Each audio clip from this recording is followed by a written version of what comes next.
Hey guys, so today I want to talk about my journey to positive and successful reading with my now third grader. So I'm going to go back and I'm going to go over our whole reading journey together, tell you kind of where we were, both of us, because it takes two to tango, right? So it wasn't just him. A lot of the obstacles we had to overcome were because of me.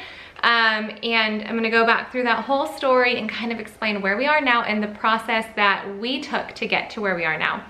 And I think it's important to say as well that this is not a how to teach your child to read video. This has nothing to do with learning disabilities, nothing to do with struggling to actually read.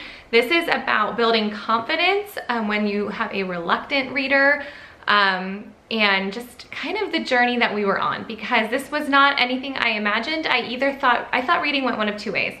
You either had a successful reader or an unsuccessful reader. I never knew there were so many emotional things involved. For both of you, I never really realized that you could read but could not want to read, and that's where we were at. So I'm sharing the story with permission from my 8-year-old because it was a rocky road for both of us, and I wanted to make sure that he had given me permission to share parts of our story. So that's what I'm going to do. So first things first, my oldest daughter was such a breeze, and that was such a tease to me as far as teaching, because everything for her came so easy. She's such an agreeable spirit anyway, but reading was like, we've used All About Reading. I have done a whole video on that. I'll put the link up here if you want to see what a lesson looks like. We used All About Reading for all of our kids, but our journey with each of them looked completely different. So that's one of the reasons that I love All About Reading, is because we've had success with actually reading, with my 3 who are currently reading with that program. But I had a totally different relationship and experience with that program with each of my kids. Different aspects of that program really stood out and helped each child, and then other parts of it we just didn't use. And so with my oldest, I wasn't yet sold on All About Reading because reading just came so easy to her. She knew everything. I really don't know how, because we didn't do educational shows with her. We didn't read a ton. It was just easy. Like with her, if I told her A says hold your apple, like All About Reading says, she would do it, and then she could read every A word after that. And so first of all, I was like, wow, I am such a great teacher. And secondly, that really set me up for quite a shock when I got to my boys, who didn't have such an easy time with reading. And it's not that my sons have struggled, but it's that they've definitely needed me to teach them. And so that initially was a shock for me, because I was like, wait, remember, hold your apple. Why aren't you holding your apple? Like, why are you not connecting this? So it just took longer. It took probably more of an average time with my now 8-year-old when he was reading. So because my oldest daughter, it was so easy to go through the lessons with her, we continued to go through All About Reading levels 1 and 2, just out of, for me, out of the desire to make sure that she understood every part, like everything. This is why the E says this in this instance, and why it says this in this word. And so we went through the rules. Even though she could look at a word and read it, I wanted to make sure she understood the rules behind it. So that was my experience with her, was just kind of going through to check the boxes. For my son, there were multiple times throughout All About Reading level 1 and 2 that we slowed down and picked back up. And I knew one day it would click with him, and it did. But there was frustration on my end as far as like, man, we went through this in like a 1.5 years, both levels with my daughter, which should have taken 1 full school year traditionally for each. And then for him, it took about 2.5 years, so about a half a school year longer than I would say would be average, and a full school year's time longer than my daughter. Not that I compare, but those were my expectations. At the time, I had only homeschooled 1 child, and so I just assumed that we would either go through at the same pace, or we would at least hit the mark on average pace. The reason that it took us longer with him was not because he wasn't understanding the lessons. He always understood them. We didn't have to repeat lessons. It was just that I saw this disconnect in him and this lack of confidence. And when you have that disconnect, there is no reading program or system that can make that happen. That's a developmental thing. All the research that I've done, all the people that I asked, they always said it will just click. And for me, that disconnect, what I noticed was a desire to read. He also had a lack of confidence across the board. He had for a while at that time, just kind of not believed in himself. I know that sounds so cliche, but it's true. He just didn't believe in himself. I think a lot of that has to do with coming, what's the phrase? Being on the skirts of, you know, whatever. He's following behind somebody who just academically everything comes quite easy. And so I can see that that would also build his fear. So, what I loved all about reading at the time was that this, now this is all discombobulated. I'm using this with my 5-year-old right now. He was very much a letter tiles kid. He loved to arrange things. I think it just helped him make a connection with things. And I didn't actually use these much with my daughter, and all of the games. Every time that he would play one of the reading games in All About Reading, which are super fun, whether it was bingo, whether it was like a cut and feed the alligator or feed the monster type of game, he would just soar. And it was because the games and the activities would take away his fear, but then we would go to read a fluency sheet or we would go to read a book and he would struggle. And so for me, I was coming to this place with him constantly going, when he would say, no, I can't read that, of me going, yes, you can. Look, you just read this. You can, you can, you can.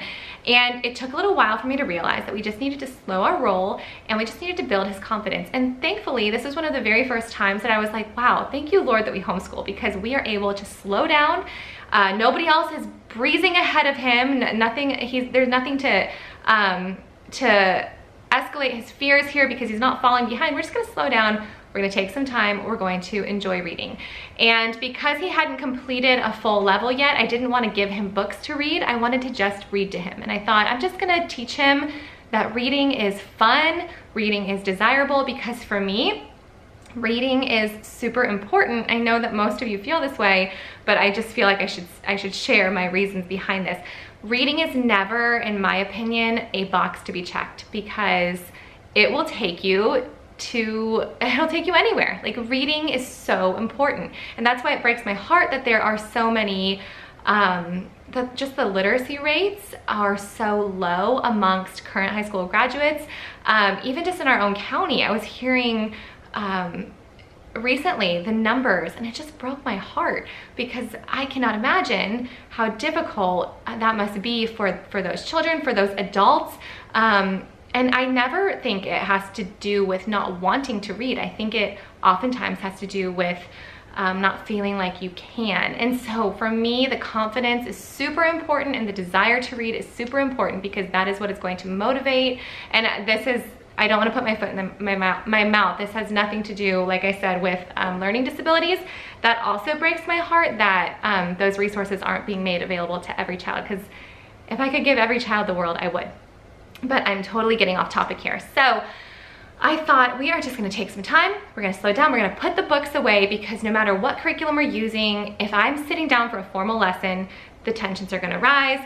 I'm going to need to help him calm down to show him he can, because he could read, he could. Like, we would get to this point where he would finally realize he could, and then he would read the whole story or read the whole fluency sheet, and it was just like, and then I wasn't helping things, because then I would just say things like, see, I told you you could do it, which doesn't help a kid, but I was very confused. This was my first time dealing with something like this. So we put the books away, the curriculum away, and we just read. And at the time, I think I said, we're just gonna read for 2 weeks. And I just read him books, read him books, read him books. I didn't ask him to read. I just wanted to show him how much fun it is to read together, develop a positive relationship with reading. And we were reading a lot in other areas, but it was as a group. And so I thought, we're just gonna read together at all times of day. John would read to him at night. I would read to him during the day. We were just reading, reading, reading. And after 2 weeks, we came back to the curriculum, and like that, he was reading super well, remembered everything we had talked about, but when we would get into new lessons again, he would get overwhelmed again, and he would worry about, you know, just how he just didn't want to mess up. So again, we put it away for a little bit. We went through the cycle for quite a while until toward the end of his kindergarten year, I just said, no, we're not gonna pick this up again till next year at all. We're just gonna read. And so we just worked on developing a good relationship with reading. That was hard for me. It was one of the first times as a teacher, a homeschool teacher, that I realized that this year was not going to end how I expected it to, but I had to get over myself, and that's what we did. The next year we picked back up and we did that hot and cold thing for a while until we got to finishing the second book, which once they finished the second book, I gave them a year to just enjoy reading. And I know that's not a traditional approach, but that's been our approach, and so far so good. So before we do any other formal grammar or formal phonics program, I just give them a year to enjoy reading. For Bella, that worked out beautifully. She just consumed books like it was candy, like could not get enough books. Her reading list at one point by December of her second grade year had 55 books on it. She was just reading all the time. We were having to tell her, put your book down and eat your food. For Jesse, that just didn't pick up yet. So I thought, okay, he still doesn't have this great positive relationship with reading. Can he read? Yes. Does it sound super fluent? No, because he's nervous about how he's sounding. So, you know, say it's a book that's like, you know, the dog chased the mouse out the back door. He could read every word, but because he would look up and look around to see who was looking at him, he'd be like, the dog chased and then he would start to stumble. If nobody was looking, this is what was super hard for me. If we weren't looking, a lot of times Sean and I would take our phones and like record little snippets because he would read out loud in the top of his bed. And I think I used to post this on Instagram. He had a bunk bed at the time, and during quiet time, I would hear him reading, and it made me so happy. But reading together, he still didn't have the confidence. So what I did, and I promise this isn't a plug for Usborne. I just happen to have access to Usborne books because I'm an Usborne consultant. So I know there are a lot of books that are similar, but this is what I have to show you. At the library, there are tons of like those first reading books. I got him, he needed to see that he could, because even when he was reading on his own, he wasn't remembering that he could. So he always was approaching reading with a fear that he couldn't. So I got this my first reading library. I know I've shown you a bunch of times, but it starts with these level 1, very first reading, and goes all the way up to, I always do the same thing. I can't remember what the stages are called, but basically it starts like an I read, you read, I read, you read type of books, and it gets up to where they're ready for early chapter books, I would say. But each of these books, I thought this would de-escalate his fears, and they did. So each of these books, at the beginning, these level 1, start with, I read these words, you read the big words, and he can do it, and we stumbled through some of them even though I was hearing him read beautifully in his room. And then at the end of the book, there are little games, and this is what really helped him, this motivated him, because he loved these little puzzles at the end of the books. And so we would read through them, he'd read a couple. I would put one of these in his little independent work morning folder that we were doing at the time. Every morning, and at some point throughout that day, he and I would read together, and these get progressively more difficult. So this is book number 6 from that first reading, and as you can see, it's mostly those smaller words that I'm reading, and then he's reading the bigger words and the larger print. And then at the end, there are 2 or 3 puzzles, like puzzle 2, there is one wrong word in the sentence below each picture. What should they say? So each of the puzzles was also having him practice his fluency. So it's the queen is thick, I will need a goat, is this the right toad, I feel tight as, wait, that doesn't make any sense. So they're super silly. Okay, so here, it is night or it is light. He obviously has to read both of these in order to know what the right answer is. So I will get too hot, I will get too wet. So these are the types of puzzles that were in the back of the book. They all were relative to the story and also helped with comprehension. So there was that. Then you have the level 2, which is more of, much more of the larger print on every page, but still some of the smaller print. And then we got up to this level 3, which they are reading on their own, still have the puzzles in the back. So that was really motivating to him, and by the end of that first term, that first semester, we had not gotten through this whole set yet, but at that point he was just excited. He wanted to read the books with John, he wanted to read the books with me. And so for Christmas that year, I got him the full Hey Jack set, which I think were about 60 books. I'll put a link below if you guys are interested. Again, I'm sharing these books because I am an Usborne consultant, so there are plenty of beginning chapter books, but this is the reason I chose this for him. These books are, and for my daughter, I did the books Katie Woo, which are not Usborne books, but same deal. They're like beginning chapter books, but they can read them in one day. In one quiet time hour, they can read the whole book. And that was important to me, and because I really want him to see that he can, and he was going to need tons of practice in succeeding to know that he could. So these books I chose because they still have illustrations, they still have large print. It is not, it's non-threatening to a new reader. There's lots of illustration, big words, and it's funny, silly stories. This is, I'm gonna get hate for this, but this is the reason why I don't necessarily believe in fully adhere to the idea of twaddle, because this is twaddle, I know, but for my boy, he needed to have some silly books. He needed to read some Captain Underpants at the time in order to just enjoy reading. Now he's reading really amazing books. He's reading the My Name is America series, which is like the Dear America series. I'm telling you, we are having success, but we did have to do some silly stories to get there. So he read through these. This was one of his Christmas gifts. He started reading the books that day, and he read them all in 3 weeks maybe, and he's gone back and reread them. They're just really small chapter books. Let's see, how many pages are there? Okay, 40 pages, say, like 3 or 4 chapters in each book. He would sit down and finish a book. By the time he was done reading the series, there were multiple times that I was just in tears because he was so excited to read, and I was like, we are getting somewhere. So after that, he moved on. This is where, you know, I'm still selecting books for him because he's not fully confident, but now he knows he can. He's approaching reading with a positive attitude. And so we as a family love Bear Grylls. We were reading we were watching all the different Bear Grylls shows out there.